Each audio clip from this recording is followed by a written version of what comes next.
দেখতে পারছেন পোল্যান্ডে কি প্রচণ্ড আইস পড়তেছে।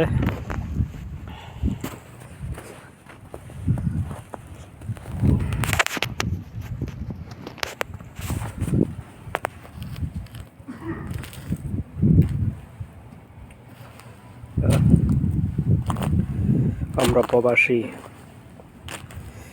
কত কষ্ট করি, দেশে রেমিটেন্স পাঠাই, আর দেশের মানুষ কত রঙের কথা বলে আমাদেরকে নিয়ে।